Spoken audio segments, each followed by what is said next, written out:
Hello everyone, welcome to UPSC Akhada. Here we are with class 6 NCERT, chapter 1, Understanding Diversity.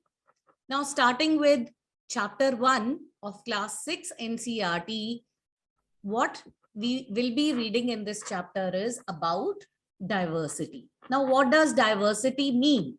Diversity means, जिसे हम हिंदी में कहते हैं विविधता. Different elements in an organization, in a meeting, in a classroom, in a particular situation, in a region, in a society, in a country. तो ये जो अलग अलग विविधताएं हैं एक किसी भी ऑर्गेनाइजेशन में, किसी भी कंट्री में, किसी भी सोसाइटी में, डिफरेंट एलिमेंट्स हैं, उसको हम कहते हैं diversity. Okay. Now, why is there so much diversity in the society or in a particular country or even in a small group? अब एक छोटे से इंस्टीट्यूट की बात लेते हैं कि जिस इंस्टीट्यूट में आप जाते हैं, अगर उसकी बात देखें हम, तो there are people, they are different and they are different in their speaking style. सबसे पहली चीज तो in their appearances, in their talking styles, in their community, in their religion, in their attributes, उनका physical behavior, उनका बोलने का accent, ये सारी चीजें विविधताएं हमें एक कहीं पे भी छोटे से ग्रुप में भी हमें देखने को मिलती हैं. So this is what is meant by diversity. Country के केस में ये जो डाइवर्सिटी है, इसकी अगर हम बात लेते हैं किसी भी पर्टिकुलर कंट्री के उसमें जो बैकग्राउंड में, सो जो कंट्रीज हैं they are diverse in various things, like they are diverse in their regions, in their languages, in their festivals. India को ही ले लीजिए, there is a vast diversity in Indian country, because we have many states with many languages and we celebrate different festivals, we eat different kinds of food depending upon the geography or depending upon the cultural influences on that area. So India is a country of vast diversity. People speak different languages, they celebrate different festivals, they eat different types of foods, and this reality is created by individuals and groups which form a broad spectrum of demographic and philosophical differences. We have got many differences demographically and philosophically. Our value system of one state is different from that of the other state. So we will be talking about these differences. So first of all, let us come to the factors influencing diversity. अब इस diversity को कौन से factors influence करते हैं? So basically, if we classify, there are two major. We are going to classify into two basic classification: historical factors and geographical factors. जो ऐतिहासिक factors हैं और जो भौगोलिक फैक्टर्स हैं, हम उसको एक ब्रॉडली क्लासिफाई करते हुए हम ये मान के चल रहे हैं कि इनकी वजह से हमारी देश में विविधता है और हम हर तरह की डाइवर्सिटी को देखते हुए हम उसको इन दो फैक्टर्स में किस तरह से उसको फिट करने की कोशिश करेंगे, अपनी डाइवर्सिटी को इंक्लूड करने की.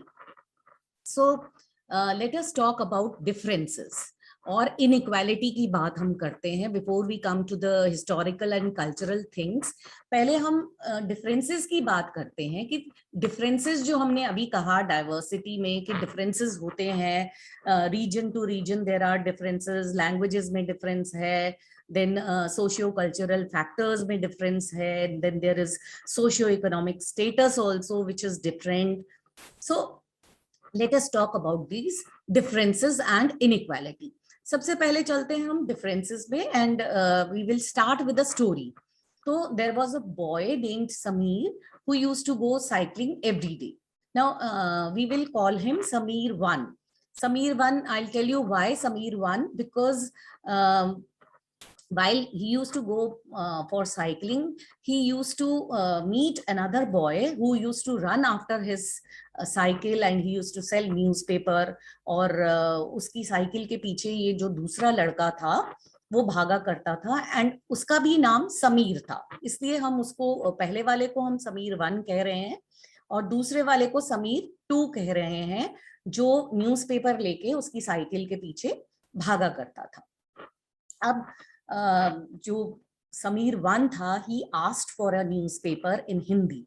तो जो समीर 2 था उसने उससे पूछा कि तुम्हें are you sure you want the newspaper in Hindi, क्योंकि उसको लगा कि जो समीर 1 साइकिलिंग पे आया हुआ है वो जो बहुत देखने में बड़ा अच्छा है और ऐसा लग रहा था कि स्पोकन इंग्लिश बड़ी अच्छी होगी, अच्छे घर का होगा, अमीर लग रहा था. तो समीर 2 से पूछता है कि अच्छा तुमको हिंदी का न्यूज़पेपर चाहिए? तो समीर सरप्राइज्ड होकर कहता है yes, Hindi is one of my subjects. अब इस समीर 2 को ये तो समझ में नहीं आता कि ये क्या कह रहा है, सब्जेक्ट्स की बात उसको समझ में नहीं आई कि सब्जेक्ट क्या होता है, और ना ही जो समीर 1 है उसको समझ में आया मैं कैसे समझाऊं कि सब्जेक्ट क्या होता है. बट रोज वो लोग मिलने लगे और समीर 1 और समीर 2 जो थे वो दोनों आपस में अच्छे दोस्त बन गए और आपस में बात करने लगे. अब समीर 1 ने समीर 2 से पूछा, अच्छा तुम्हारा नाम क्या है? मेरा नाम भी समीर है. ओके ओके, मैं हिंदू हूँ, आप किस कम्युनिटी को बिलोंग करते हो? समीर 2 सेड मैं मुस्लिम कम्युनिटी को बिलोंग करता हूँ. और एक दिन जब वो दोबारा रेड लाइट पे मिले तो समीर 2 की आंखों में आंसू थे. समीर 1 ने पूछा, बिकॉज दे बिकेम फ्रेंड्स.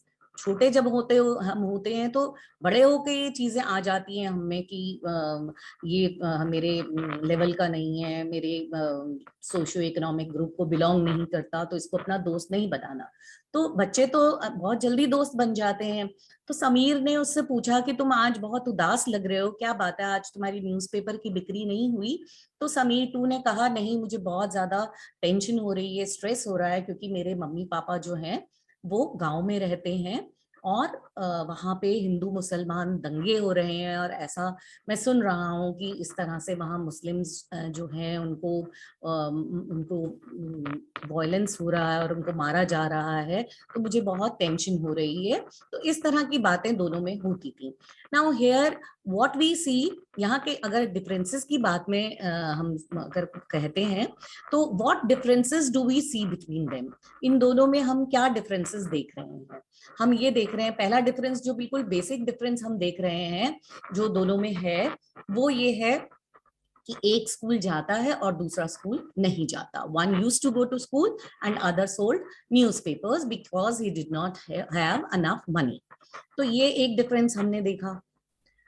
दूसरा हमने डिफरेंस जो देखा वो ये देखा कि दोनों अलग अलग कम्युनिटी को बिलोंग करते हैं. समीर 1 जो था he was Hindu and Sameer 2 is a Muslim. तो ये दूसरी हमने जो है सिचुएशन देखी कि किस तरह से, पहले हम ये देख रहे हैं विविधता कैसी थी. एक जो था वो स्कूल जाता था, दूसरा स्कूल नहीं जाता था. एक जो था पढ़ा लिखा था, दूसरा के पास एजुकेशन नहीं थी because he did not have the resources.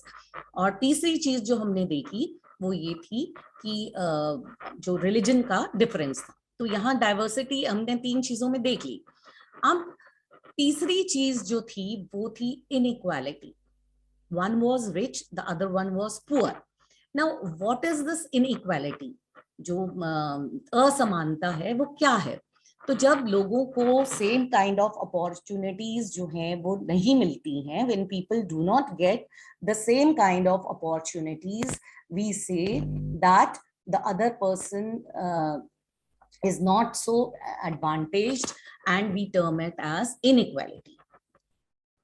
तो दोनों में असमानता है क्योंकि रिसोर्सेज नहीं है. एक के पास रिसोर्सेज हैं, वो पढ़ लिख सकता है, उसके पास जो है ही इज रिच, उसके पास संसाधन हैं, उसके मम्मी पापा अमीर हैं, उसको स्कूल भेजते हैं, दूसरा जो है अपना गुजारा न्यूज़पेपर बेच करके करता है। तो they are not getting same kind of opportunities. So when people do not get the same kind of opportunities, we say it is inequality. अब another example of inequality is the caste system. दूसरी अभी हम बात कर रहे थे कि जैसे कि सलीम टू ने कहा कि मेरे जो गांव है वहां पे हिंदू मुसलमान दंगे हो रहे हैं और मुस्लिम्स जो है माइनॉरिटी में है वहां पे, तो इस तरह से मुस्लिम्स को जो है वो मारा जा रहा है and he is very very sad. So another equality is on the basis of caste system. शायद हम बड़े हो जाते हैं तो मे बी मुस्लिम जो है दोस्त इतनी आसानी से नहीं बनाते, बिकॉज हम उसी को अपने लेवल का या अपने बिल्कुल एट पार समझते हैं, जो हमारी सोशल बैकग्राउंड से हो या जो हमारे इकोनॉमिकली जो हमारे बैकग्राउंड से जो है समानता रखता हो, या मम्मी पापा जो हैं उसके वो हमारे सेम प्रोफेशन में हो, या इवन सेम प्रोफेशन से यहाँ मतलब है कि नॉट कि उसके पापा डॉक्टर हैं तो मेरे भी पापा डॉक्टर हो. यहाँ कहने का मतलब ये है कि वो एक जो पर्टिकुलर ग्रुप है, उसके मम्मी पापा अगर अच्छे से एक डॉक्टर इंजीनियर हैं तो generally we tend to make those people are friends, या एक ही तरह की कम्युनिटी के लोग आपस में दोस्ती करते हैं. तो ऐसे में जो बच्चे के स्किल्स हैं या जो बच्चे के एट्रीब्यूट्स हैं, जो उसकी पर्सनालिटी में जो बचपन से एक चीज आई है कि सेल्फ डिपेंडेंस वगैरह, हम उसको मान्यता ना दे करके या उसको ना समझ करके एक कास्ट सिस्टम पे जो है वो डिस्क्रिमिनेट करते हैं. We will be talking about discrimination in the next chapter. अभी फिलहाल हम अपने आप को रिस्ट्रिक्ट करते हैं डाइवर्सिटी से. सो जो डाइवर्सिटी में हमने बात करी इनइक्वालिटी की, कि इस डाइवर्सिटी के साथ साथ इनइक्वालिटी भी आती है, और वो इनइक्वालिटी सोशियो इकोनॉमिक स्टेटस के बेसिस पे आ सकती है, वो कास्ट सिस्टम के बेसिस पे आ सकती है, वो जो है आपके कल्चर के, इवन आपके बोलने के स्टाइल पे भी आ सकती है. आप देखते हैं ना कि या कलर ऑफ द स्किन से भी आ सकती है.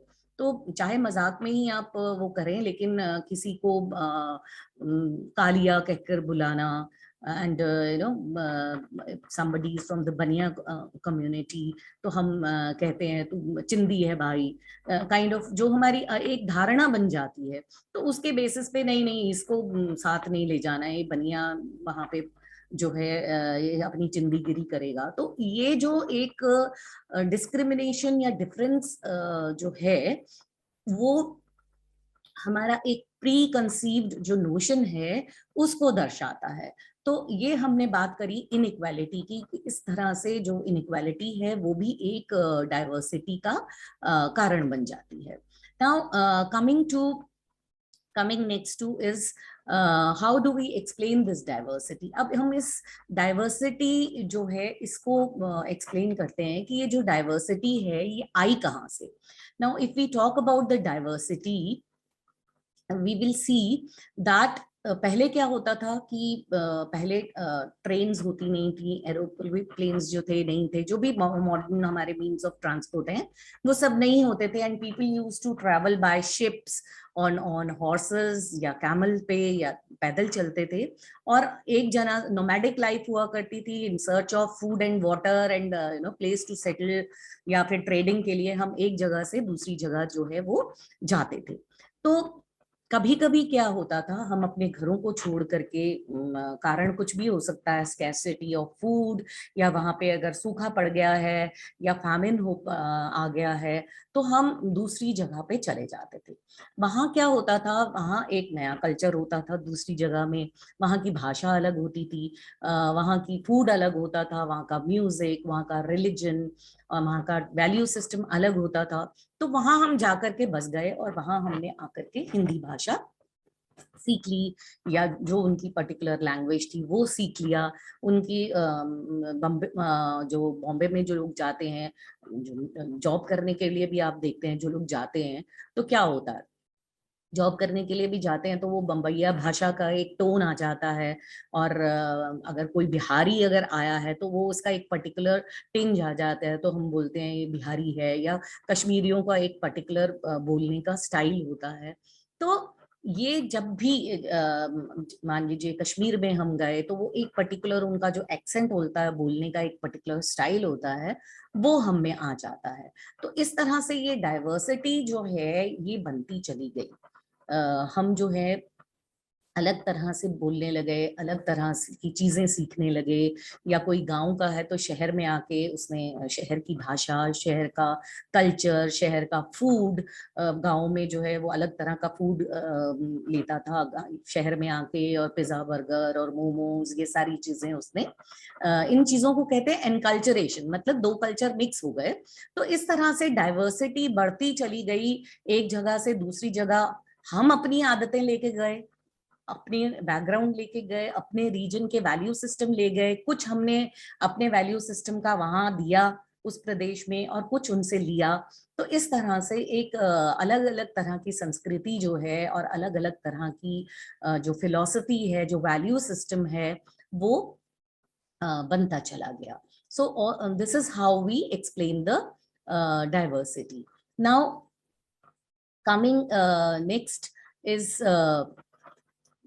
The cultural influences. नाउ शुरू में हमने बात करी थी कि दो तरह की फैक्टर्स जो हैं वो डाइवर्सिटी को इफेक्ट करते हैं. We talked about the historical factors and we also talked about the geographical factors. अब धीरे धीरे हम उसी तरफ चल रहे हैं, लेकिन कुछ जो है अभी जो मैंने बताया कि कल्चरल इन्फ्लुएंसेस जो हैं they also shape life and culture in some parts, that they are very diverse mainly because of their unique histories. अब ये जो cultural influences हैं, ये यूनिक जो हिस्ट्री है जिसकी हम अभी बात करेंगे कि हिस्ट्री, ऐतिहासिक जो परिवेश है उसको किस तरह से हम डिफाइन करते हैं. तो कल्चरल इन्फ्लुएंसेस कैसे आए और किस तरह से उन्होंने वहां रहने वालों को, वहां की लाइफ को शेप किया. और दूसरी चीज है ज्योग्राफिकल एरियाज. जो ज्योग्राफिकल फैक्टर्स हैं वो बहुत बहुत ज्यादा इम्पोर्टेंट हैं, क्योंकि जो भौगोलिक परिस्थितियां हैं वो डिटर्मिन करती हैं कि किस तरह का लाइफस्टाइल हम जीते हैं, किस तरह का. आप देखते हैं जो पीपल हुआ लिव ऑन माउंटेन्स, जो माउंटेन एरियाज के लोग होते हैं वो आराम से पहाड़ों पे चढ़ जाते हैं, लेकिन हम लोग अगर हिल स्टेशन पे जाते हैं तो हमें जो उनकी स्टीप पहाड़ों पे चढ़ने की आदत नहीं होती. सो हमारा जो लाइफस्टाइल है, या जो हमारी जो भी हमारी clothing we wear, the kind of work we do, the eating habits, everything is affected by the geographical areas. हम वही खाएंगे ना जो उस geographical area में उपलब्ध होगा. तो ये सारी चीजें हम डिस्कस करते हैं. दो एक्सट्रीम स्टेट्स लेते हैं हम, एक तो Ladakh which is a mountain area, and then we will come to the other state which is Kerala, जो बिल्कुल साउदर्न स्टेट है, and it is near the sea.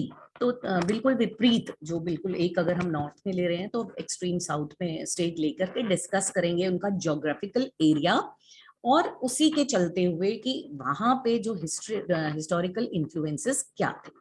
Now Kerala की बात अगर हम करें तो it is the state which is in the south west corner of India. As I told you, बिल्कुल साउथ वेस्ट कॉर्नर में है स्टेट जो ये है, और it is surrounded by sea on one side and hills on the other. एक side totally sea है, अगर आप केरल का देखें तो इधर सी है, केरल इज लाइक दिस, और इधर जो है वो हिल्स हैं छोटे छोटे. Now, a number of spices like pepper, cloves, and cardamoms are grown in the hills. Hills में क्या है कि दालचीनी और इलायची और लौंग, मिर्च, काली मिर्च, इनकी खेती होती है हिल्स में. और यही जो मसाले कह लीजिए उसको अगर हम एक नाम दें तो जो मसालों की खेती वगैरह होती थी, it is spices that made this region an attractive place for traders. हमेशा से ही यहाँ इन चीजों की खेती होती है. तो ये एक फेवरेट, और कोस्टल एरिया में मतलब जो थ्रू सी इजिली अप्रोचेबल था, तो हमने देखा कि कई ट्रेडर्स, कई व्यापारियों को उसने अट्रैक्ट किया केरल की स्टेट ने. Jewish और अरब traders were the first to come here. The apostle of Christ, Saint Thomas, is believed to have come here nearly 2000 years ago, and he is credited with bringing Christianity to India. Now अब ये जो we said that Jewish जो traders आए और जो apostle of Christ था, जो कि 2000 वर्ष जो पहले की बात है, तो ऐसा हम सोचते हैं कि वो यहाँ इनके थ्रू आया और जो जूइश ट्रेडर्स के थ्रू आया, और उसी के साथ क्रिश्चियनिटी रिलीजन, जो क्रिश्चियनिटी का रिलीजन था इंडिया में, वो भी आया.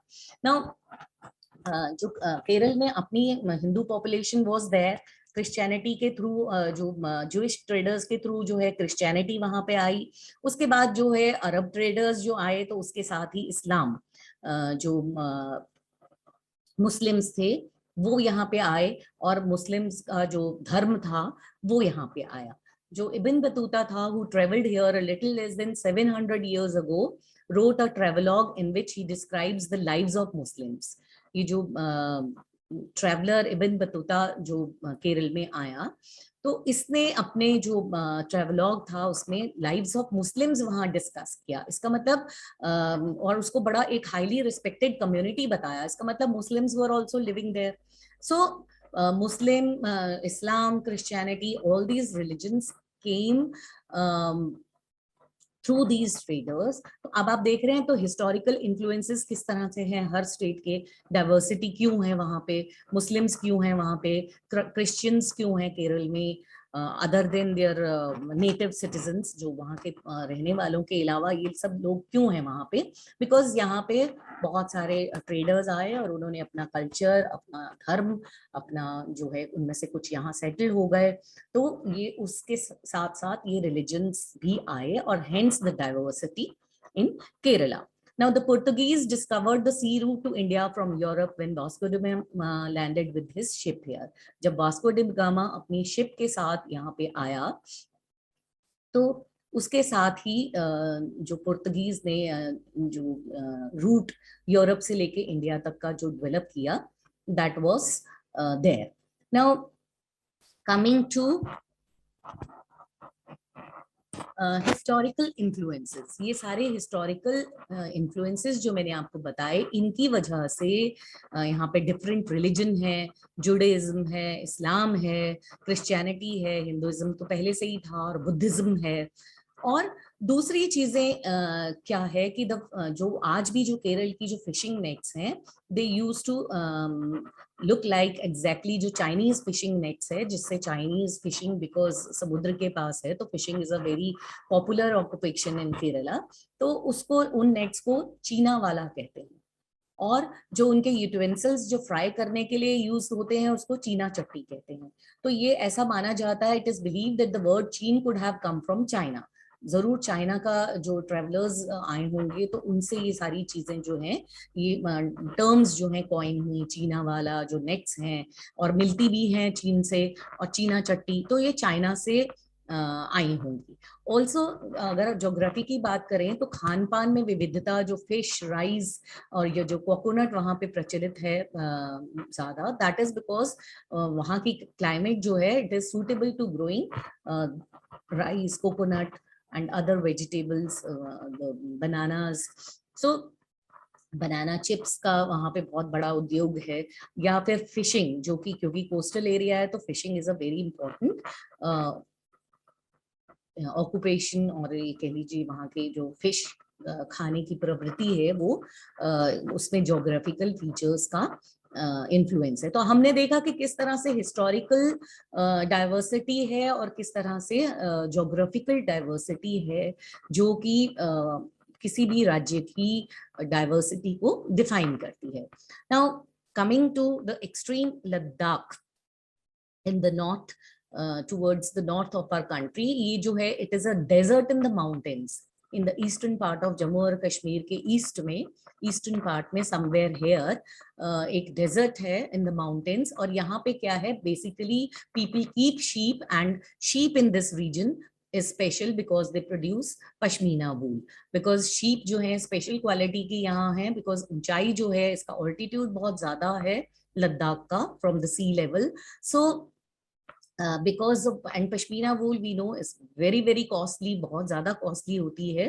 तो इसका मतलब ये नहीं है कि ये डेजर्ट है तो उसने Ladakh did not attract its shares of trader. व्यापारी यहाँ नहीं आएंगे क्योंकि वो एक डेजर्ट है. No, it was considered a good trade route as it had many passes through which the caravans traveled to what we call today's Tibet. जो आज का तिब्बत हम कहते हैं, वहां से, क्योंकि यहाँ पे लद्दाख में कई ऐसे माउंटेन पासेस हैं जहाँ से पूरे कारवां आ जाते थे ट्रेड के लिए, because of the pashmina wool, good quality wool which was available there, which was very very precious. And also these caravans जो वहां से आते थे, जो व्यापारी, वो अपने साथ टेक्सटाइल्स, स्पाइसेस, रॉ सिल्क और कारपेट्स, ये सब चीजों का व्यापार करने यहाँ आते थे. तो it is believe that Buddhism reached Tibet via Ladakh. जो बुद्धिज्म है, अब आप देख रहे हैं ये रिलीजन बुद्धिज्म कैसे आया लद्दाख में, through Tibet. Ladakh is also called little Tibet. इतना ज्यादा बुद्धिज्म का प्रभाव है यहाँ पे लद्दाख में कि उसको एक लिटिल तिब्बत कहा जाता था.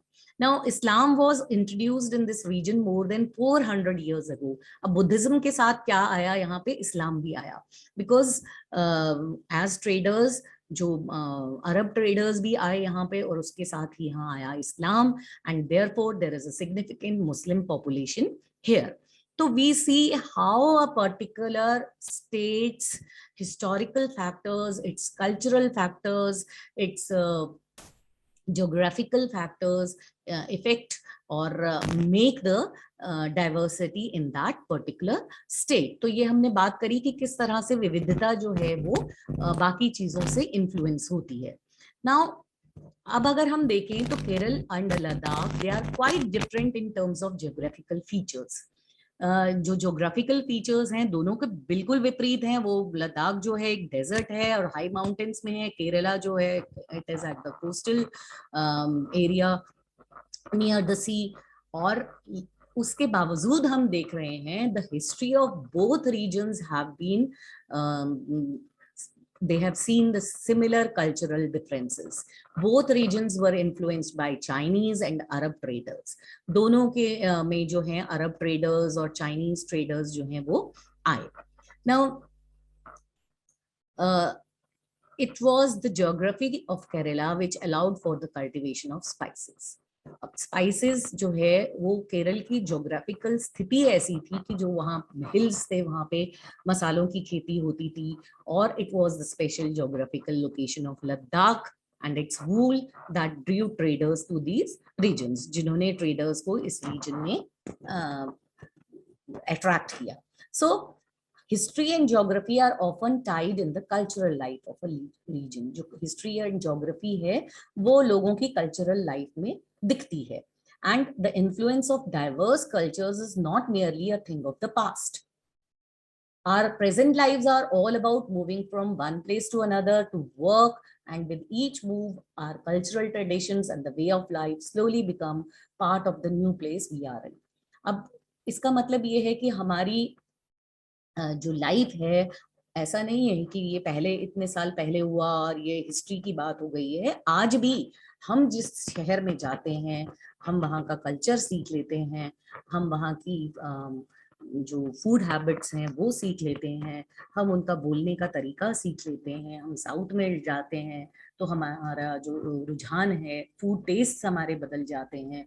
हम इडली डोसा इस तरह की चीज़ों में ज़्यादा जो है, क्योंकि मिलता ही वहाँ पे ये है, तो इन चीज़ों का टेस्ट डेवलप कर लेते हैं. And we become used to that new place which we are in. And so this diversity transfers from one place to another. Now diversity की हमने बहुत बात करी, इतनी विविधता है और इतना ज़्यादा जो है जो इंडिया है उसमें कितने religions, culture, socio economic background और the attributes and ethnic cultural influences, हम सब इन चीज़ों में जो है वो डाइवर्स हैं. But yet there is a beauty in this diversity. हमने देखा इस डाइवर्सिटी के बावजूद इंडिया ने किस तरह से एकजुट होकर ब्रिटिशर्स का सामना किया और किस तरह से एक यूनिटी इन डाइवर्सिटी, विविधता में अनेकता में एकता की बात जो है, ये सबसे पहले नेहरू जी ने इस फ्रेज को यूज किया था, यूनिटी इन डाइवर्सिटी।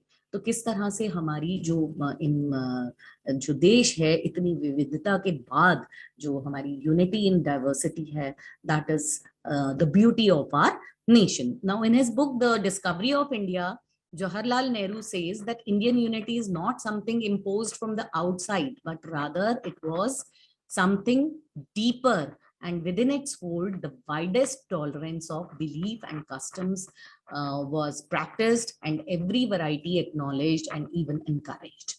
अब जवाहरलाल नेहरू ने जो अपनी बुक डिस्कवरी ऑफ इंडिया में इंडियन यूनिटी के बारे में ये लिखा कि ये यूनिटी हम पे किसी ने थोपी नहीं है, ये जो यूनिटी है वो हमारे अंदर से, from something deep inside us, हमारे जन्मी है, जो हमने एक्सपीरियंस किए हैं। और उस यूनिटी जो डेवलप हुई है वो उसने हमें क्या दिया है, एक बहुत बड़ा गिफ्ट दिया है, widest tolerant of belief and customs. We are people who are very very tolerant of all the beliefs, all the customs, क्योंकि इतने सारे हैं। और वो जो एक पेशेंस और टॉलरेंस जो है इंडियंस में, वो चीज जो है वो डाइवर्सिटी को देख के हमने डेवलप की है। हम ऐसा नहीं सोचते हैं, हम जब पूरा हॉलीडेज की कंट्री की गैजेटेड हॉलीडेज की लिस्ट बनाते हैं तो हम हर धर्म को जो है बराबर का महत्व देते हैं और उसके अकॉर्डिंगली जो है वो डेवलप करते हैं। हॉलीडेज जो हैं हर धर्म को देखते हुए हम उन हॉलीडेज को डिफाइन करते हैं। So that is the beauty of our country, and it was Nehru who coined the phrase unity in diversity to describe the beauty of our country. So with this we are over with the chapter number 1, and we will be back with chapter 2 of class 6 NCERT. Till then, goodbye.